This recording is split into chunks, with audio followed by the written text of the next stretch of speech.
اعوذ باللہ من الشیطان الرجیم بسم اللہ الرحمن الرحیم الف لام را تلك آیات الكتاب وقرآن مبین ربما يود الذين كفروا لو كانوا مسلمين ذرهم يأكلوا ويتمتعوا ويلههم الأمل فسوف يعلمون۔ 14ویں پارے میں 2 صورتیں ہیں، سورۃ الحجر جس کے 6 رکوع ہیں اور سورۃ النحل جو 16 رکوعوں پر مشتمل ہے۔ سورۃ الحجر رکوع نمبر 1، اللہ قرآن کو ہمیشہ محفوظ رکھے گا۔ پہلے رکوع میں نبی کریم صلی اللہ علیہ وسلم کی حقانیت و صداقت کی گواہی دیتے ہوئے آگاہ کیا گیا کہ ان پر جو قرآن نازل ہو رہا ہے وہ اللہ کا کلام ہے اور اللہ اپنے اس کلام کو خود ہی محفوظ رکھے گا۔ اِنَّا نَحْنُ نَزَّلْنَا الذِّكْرَ وَإِنَّا لَهُ لَحَافِظُونَ، بے شک ہم نے ہی الذکر یعنی قرآن نازل کیا ہے اور ہم ہی اس کے محافظ ہیں۔ کوئی قیامت تک اس قرآن میں نہ تحریف کر سکتا ہے نہ ہی اس کے کسی حصے کو چھپا سکتا ہے۔ غیر مسلم بھی تسلیم کرتے ہیں کہ قرآن پاک کا متن وہی ہے جو نبی کریم صلی اللہ علیہ وسلم نے اپنے ساتھیوں کو سکھایا تھا۔ رکوع نمبر 2، نعمتوں کے بارے میں سوال ہوگا۔ دوسرے رکوع میں اللہ تعالیٰ کی کئی نعمتوں کا ذکر ہے۔ اللہ تعالیٰ نے آسمان پر ستارے بنائے جو آسمان کی زینت ہیں اور وہ حفاظتی چوکیاں ہیں جہاں سے فرشتے ان سرکش شیاطین کو مار بھگاتے ہیں جو اوپر جا کر کچھ غیب کی خبریں اچانک لینے کی کوشش کرتے ہیں۔ زمین سے اللہ تعالیٰ نے تمام مخلوقات کے لیے رزق پیدا فرمایا۔ اللہ کے پاس اس رزق کے خزانے ہیں لیکن وہ اسے ضرورت کے مطابق ہی پیدا کرتا ہے۔ پانی جیسی نعمت کا اللہ نے ایک گردشی نظام بنایا جس سے ہم سارا سال تازہ پانی حاصل کرتے ہیں، ورنہ ہم خود اپنی ضرورت کے لیے سال بھر کا پانی جمع نہیں کر سکتے تھے۔ البتہ یہ ساری نعمتیں وقتی اور فانی ہیں۔ روز قیامت اللہ ہم سے سوال کرے گا کہ تم نے نعمتوں پر شکر کیا یا نہیں، نعمتیں استعمال کر کے ہماری اطاعت کی یا نافرمانی۔ رکوع نمبر 3، عظمت انسانی کا سبب روح ربانی۔ تیسرے رکوع میں قصہ آدم و ابلیس بیان کیا گیا ہے۔ یہ قصہ سورۃ البقرہ اور سورۃ الاعراف میں بھی بیان ہو چکا ہے۔ اس رکوع میں یہ امتیازی نقطہ بیان ہوا کہ انسان کی اصل عظمت روح ربانی کی وجہ سے ہے۔ اللہ نے فرشتوں کو حکم دیا کہ جب میں آدم علیہ السلام کو بنا سنوار لوں اور ان میں اپنی روح ڈال دوں تو تم ان سب کے سامنے سجدے میں گر جانا۔ گویا انسان محض ایک حیوان نہیں بلکہ اس کے خاکی وجود میں اللہ نے اپنی روح ڈال کر اسے اشرف المخلوقات بنا دیا ہے۔ رکوع نمبر 4، اللہ غفار بھی ہے قہار بھی ہے۔ چوتھے رکوع میں بشارت دی گئی کہ اللہ جب اپنے بندوں کو جنت میں داخل کرے گا تو اگر ان کے درمیان دنیا میں کوئی رنجش تھی تو اسے ختم کر دے گا۔ وہ جنت میں محبت کرنے والے بھائیوں کی طرح ساتھ رہیں گے۔ اس رکوع میں اللہ تعالیٰ کی 2 شانیں بھی بیان کی گئی ہیں۔ اے نبی میرے بندوں کو بتائیے کہ میں بہت بخشنے والا اور بہت رحم کرنے والا ہوں، لیکن میرا عذاب بھی بڑا دردناک عذاب ہے۔ ہمیں اپنے طرز عمل سے خود کو اللہ کی کسی ایک شان کا مستحق بنانا ہے۔ اللہ کی اطاعت اس کی رحمت میں داخل کر دے گی اور اس کی نافرمانی دردناک عذاب سے دوچار کر دے گی۔ اللہ ہمیں اپنی اطاعت کی توفیق عطا فرمائے، آمین۔ رکوع نمبر 5، ہم جنس پرستوں کا برا انجام۔ 5ویں رکوع میں قوم لوط پر بدترین عذاب کا ذکر ہے۔ وہ قوم ہم جنس پرستی کی گناہ میں مبتلا تھی۔ حضرت لوط علیہ السلام نے اسے بہت سمجھایا لیکن قوم نہیں مانی۔ اللہ نے نزول عذاب کے لیے فرشتوں کو خوبصورت لڑکوں کی صورت میں بھیجا۔ قوم نے انہیں بری نیت سے چھونے کی کوشش کی۔ فرشتوں نے حضرت لوط علیہ السلام اور ان کے گھر والوں کو بستی سے نکلنے کے لیے کہا۔ وہ نکل گئے سوائے لوط علیہ السلام کی بیوی کے۔ وہ قوم کے ساتھ پیچھے رہ گئی۔ پھر فرشتوں نے اس قوم کی بستیوں کو الٹ دیا اور پتھروں کی بارش نازل کر کے اسے تباہ کر دیا۔ اسی رکوع میں ان جنگل والوں پر بھی عذاب کے نزول کا ذکر ہے جن کی طرف حضرت شعیب علیہ السلام کو رسول بنا کر بھیجا گیا تھا۔ رکوع نمبر 6، اللہ کا اپنے حبیب صلی اللہ علیہ وسلم سے خصوصی خطاب۔ آخری رکوع میں اللہ نے اپنے حبیب صلی اللہ علیہ وسلم کی دلجوئی کرتے ہوئے فرمایا کہ مشرکین کی سازشوں اور شرارتوں پر آپ صلی اللہ علیہ وسلم غمگین نہ ہوں۔ اللہ تو آپ صلی اللہ علیہ وسلم کو سورۃ فاتحہ کی صورت میں 7 ایسی آیات عطا کی ہیں جو بار بار پڑھنے کے لائق ہیں۔ ان کی تلاوت سے سکون قلبی حاصل کیجیے۔ اپنے ساتھیوں پر شفقت و نرمی سے توجہ دیجیے۔ اپنی تبلیغ کا کام انفرادی سطح سے آگے بڑھا کر علل اعلان کیجیے۔ مشرکین کی پرواہ نہ کیجیے، ان سے ہم خود نمٹ لیں گے۔ اپنے رب کی بندگی زندگی کے آخری سانس تک کرتے رہیے۔ سورۃ النحل اللہ کی نعمتوں اور قدرتوں کا بیان۔ رکوع نمبر 1، اللہ کی شکر گزاری ہی سیدھا راستہ ہے۔ پہلے رکوع میں آگاہ کیا گیا کہ اللہ نے وسیع و عریض کائنات انسان کے استفادہ کے لیے بنائی، انسان کو بھی اسی نے بنایا اور اس کی ہدایت و تسکین کے لیے قرآن کریم جیسی عظیم نعمت نازل فرمائی، جانوروں کے ذریعے انسان کو طرح طرح کے فائدے پہنچائے۔ بلا شبہ اللہ کی شکر گزاری کا راستہ ہی سیدھا راستہ ہے۔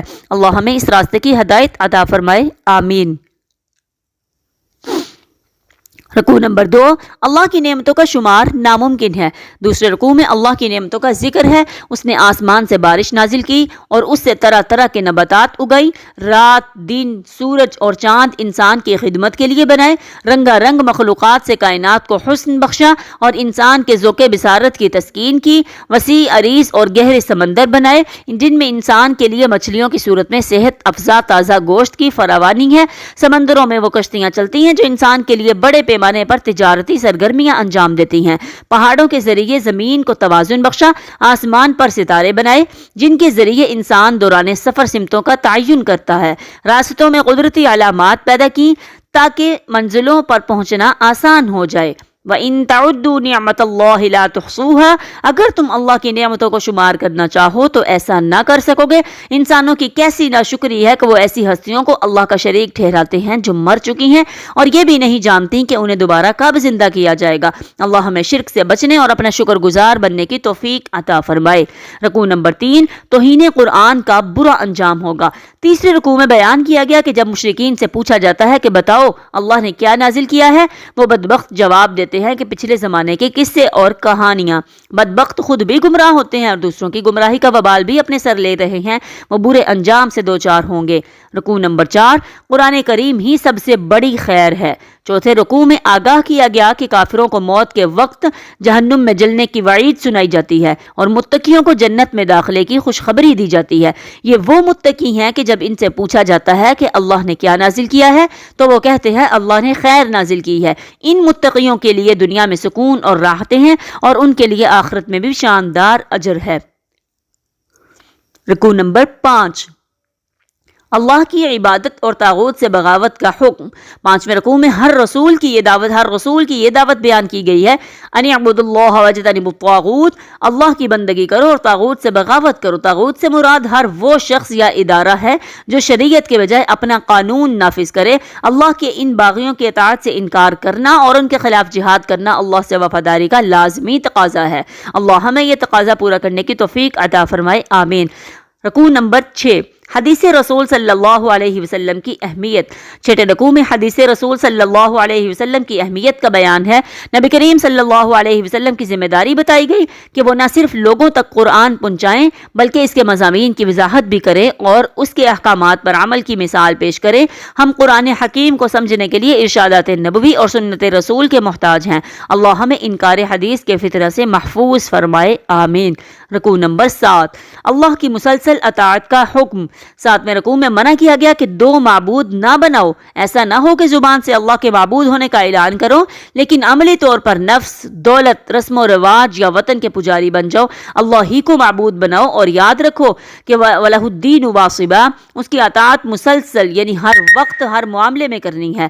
ہر نعمت اسی کی عطا کرتا ہے اور ہر تکلیف کو وہی دور کرتا ہے۔ اسی کی نافرمانی کرنا احسان فراموشی اور اس کی اطاعت کرنا ہی احسان مندی ہے۔ رکوع نمبر 8، اختلافات کا حل قرآن و حدیث میں تلاش کرو۔ 8ویں رکوع میں نبی کریم صلی اللہ علیہ وسلم کو آگاہ کیا گیا، وَمَا أَنزَلْنَا عَلَيْكَ الْكِتَابَ إِلَّا لِتُبَيِّنَ لَهُمُ الَّذِي اخْتَلَفُوا فِيهِ، ہم نے آپ صلی اللہ علیہ وسلم پر کتاب نازل نہیں کی مگر اس لیے کہ آپ صلی اللہ علیہ وسلم وضاحت کر دیں کہ ان معاملات کی جن میں لوگ اختلاف کر رہے ہیں۔ ہمیں اختلافات کے حل کے لیے قرآن حکیم اور احادیث نبوی سے رہنمائی لینی چاہیے۔ مسائل کا سبب اور حل جاننے کے لیے بنیادی ماخذ یہی دونوں ہیں۔ ان کے بعد اجماع امت اور مستند علماء کے اجتہاد کا درجہ ہے۔ ان سب کے علاوہ کسی اور ذریعے سے ہدایت کا حصول ناممکن ہے۔ رکوع نمبر 9، مشروبات کی صورت میں اللہ کی 4 نعمتیں۔ 9ویں رکوع میں اللہ کی ان نعمتوں کا ذکر ہے جو مشروبات کی صورت میں عطا کی گئی۔ یہ مشروبات ہیں پانی، دودھ، پھلوں کا رس اور شہد۔ شہد کا ذکر خاص اہتمام سے کیا گیا اور اسے لوگوں کے لیے بیماریوں سے شفا کے حصول کا ذریعہ قرار دیا گیا۔ رکوع نمبر 10، دو عام فہم مثالوں کا بیان۔ 10ویں رکوع میں دو عام فہم مثالوں کا بیان ہے۔ پہلی مثال کے ذریعے عبد اور معبود کے فرق کو واضح کیا گیا۔ ایک شخص ہے کہ جس کے پاس بہت مال و دولت ہے، جس طرح چاہتا ہے خرچ کرتا ہے۔ دوسرے شخص کے پاس کچھ بھی نہیں، کیا یہ دونوں برابر ہو سکتے ہیں؟ اسی طرح سے معبود حقیقی اللہ ہے جو بیش بہا خزانوں کا مالک ہے، جو چاہے سو کر سکتا ہے، بندے لاچار، بے بس اور مجبور ہیں۔ دوسری مثال میں نافرمان اور فرمانبردار بندوں کا فرق بیان کیا گیا۔ ایک ایسا غلام ہے جو نکما ہے، کوئی کام ڈھنگ سے نہیں کرتا، مالک پر ایک بوجھ ہے۔ دوسرا شخص وہ ہے جو نہ صرف خود نیک اور باصلاحیت ہے بلکہ دوسروں کو بھی خیر کی تلقین کرتا ہے۔ کیا دونوں ایک جیسے ہو سکتے ہیں؟ اسی طرح اللہ کی نافرمانی کرنے والے اور فرمانبرداری کرنے والے بھی برابر نہیں ہو سکتے۔ رکوع نمبر 11، اللہ کی نعمتیں ہی نعمتیں۔ 11ویں رکوع میں اللہ کی نعمتوں کا کئی نعمتوں کا ذکر ہے۔ اللہ نے ہمیں حصول علم کے لیے سماعت، بصارت اور عقل دی، سکون کے لیے گھر جیسی نعمت عطا کی، جانوروں کی کھالوں سے خیمے، قالین اور دیگر فوائد حاصل کرنے کی صلاحیت دی، ٹھنڈی چھاؤں جیسی نعمت سے نوازا، پہاڑوں میں غار بنائے جن میں ہم پناہ لیتے ہیں، ایسے لباس بنانے کی مہارت سکھائی جو ہمیں موسم کی شدت اور جنگ کے دوران دشمن کے وار سے بچاتے ہیں۔ بلا شبہ اللہ نے ہم پر اپنی نعمتوں کی فراوانی کر دی ہے۔ سب سے بڑی نعمت ہدایت کی ہے جو رسولوں کے ذریعے عطا کی گئی۔ اگر ہم اس ہدایت سے فائدہ نہیں اٹھاتے تو رسولوں کے ذمہ صرف حق پہنچانا ہے، منوانا نہیں۔ اللہ ہمیں ہدایت کی راہ پر چلنے اور اپنا شکر گزار بندہ بننے کی توفیق عطا فرمائے، آمین۔ رکوع نمبر 12، نبی کریم صلی اللہ علیہ وسلم کی امت کے خلاف گواہی۔ 12ویں رکوع میں یہ نازک مضمون بیان ہوا کہ روز قیامت نبی کریم صلی اللہ علیہ وسلم کو امت کے خلاف گواہ کے طور پر لایا جائے گا۔ آپ صلی اللہ علیہ وسلم اللہ کے سامنے گواہی دیں گے کہ میں نے امتیوں تک دین پہنچا دیا تھا، انہوں نے عمل کیا یا نہیں کیا۔ اب وہ خود اس کے ذمہ دار ہیں۔ شرک کرنے والے اللہ سے کہیں گے، اے اللہ، یہ ہیں وہ بزرگان دین جن کو ہم نے آپ کے ساتھ شریک کیا تھا۔ بزرگان دین شرک کرنے والوں سے اعلان بیزاری کریں گے۔ اب شرک کرنے والوں کو ایسا عذاب دیا جائے گا جو مسلسل ہوگا اور اس میں کوئی کمی نہ کی جائے گی۔ رکوع نمبر 13، اللہ کی طرف سے اہم ہدایات۔ 13ویں رکوع میں چند اہم ہدایات کا بیان ہے۔ اللہ نے ہمیں عدل، احسان اور قرابت داروں سے حسن سلوک کا حکم دیا، بے حیائی، برائی اور زیادتی سے منع فرمایا، معاہدات کی پابندی کی تلقین کی، کسی گروہ سے معاہدہ کے بعد اس کے معاملات میں دخل اندازی سے روکا، ایسے لوگوں کو پرسکون روحانی زندگی کی بشارت دی جو پورے اخلاص سے نیکیاں کرتے ہیں۔ مزید فرمایا کہ جب بھی تم قرآن پڑھو گے تو شیطان تمہیں قرآن سے ہدایت لینے سے محروم کرنے کی کوشش کرے گا، لہٰذا قرآن پڑھتے ہوئے مردود شیطانوں کے حملوں سے اللہ کی پناہ طلب کیا کرو۔ رکوع نمبر 14، مرتد کے لیے شدید عذاب کی وعید۔ 14ویں رکوع میں خبردار کیا گیا کہ جو لوگ ایمان لانے کے بعد مرتد ہو جائیں گے اللہ انہیں شدید عذاب دے گا۔ انہوں نے وقتی مفاد کی خاطر دنیا کو آخرت پر ترجیح دے دی اور دائمی خسارے کا سودا کر لیا۔ البتہ اگر کوئی جان کے خوف سے ظاہری طور پر کلمہ کفر کہہ دے تو اللہ معاف فرما دے گا۔ اللہ ہمیں ایمان پر استقامت عطا فرمائے، آمین۔ رکوع نمبر 15، ناشکری کی سزا۔ 15ویں رکوع میں آگاہ کیا گیا کہ قوم اللہ کی نعمتوں کی ناشکری کرتی ہے تو اللہ اس پر بھوک اور خوف کا عذاب مسلط کر دیتا ہے۔ ایک طبقہ فکر و فاقہ کی وجہ سے خودکشی کرنے پر مجبور ہو جاتا ہے اور دوسرے طبقے کی ہوس کی بھوک مٹتی ہی نہیں، وہ لوٹ کھسوٹ کے سابقہ ریکارڈ توڑ دیتا ہے۔ اندرونی طور پر بد امنی اور لا قانونیت سے مال و جان کو خطرات لاحق ہو جاتے ہیں اور بیرونی طور پر دشمنوں کی سازشوں اور جارحیت کا خوف بھی مسلط ہو جاتا ہے۔ آج اہل پاکستان اپنی ناشکری اور دین سے بے وفائی کی پاداش میں بھوک اور خوف کے مذکورہ بالا عذاب سے دوچار ہے۔ اللہ ہمیں انفرادی و اجتماعی سطح پر سچی توبہ کی توفیق عطا فرمائے، آمین۔ رکوع نمبر 16، اپنے رب کے راستے کی دعوت دو۔ آخری رکوع میں حضرت ابراہیم علیہ السلام کی تحسین کی گئی کہ وہ اللہ کے فرما بردار اور شکر گزار بندے تھے۔ تلقین کی گئی کہ حضرت ابراہیم علیہ السلام کے روش کی پیروی کرو۔ انہوں نے ہر محبت کو اللہ کی محبت کے سامنے قربان کر کے توحید خالص کی عملی مثال قائم کر دی۔ اس رکوع میں یہ ہدایت بھی دی گئی کہ ادعو الی سبیل ربک بالحکمت والموعظۃ الحسنۃ وجادلہم باللتی ہی احسن۔ اپنے رب کے راستے کی طرف دعوت دو، دلائل کے ساتھ، معاشرے کے ذہین افراد کو درد برے واعظ کے ساتھ عوام الناس کو اور بحث کرو فتنے اٹھانے والوں کے ساتھ بڑی شائستگی سے۔ اللہ ہمیں قرآن کے ذریعے دعوت دین کی ذمہ داری ادا کرنے کی توفیق عطا فرمائے، کیونکہ قرآن میں دلائل بھی ہیں، بڑا عمدہ واعظ بھی ہے اور تمام فتنوں کا رد بھی ہے۔ آخر میں نبی کریم صلی اللہ علیہ وسلم کو مخالفین کی اظہار ثانیوں پر صبر کرنے کی تلقین کی گئی، بشارت دی گئی کہ اللہ کی رحمت اور نصرت متقی اور نیک لوگوں کے ساتھ ہے۔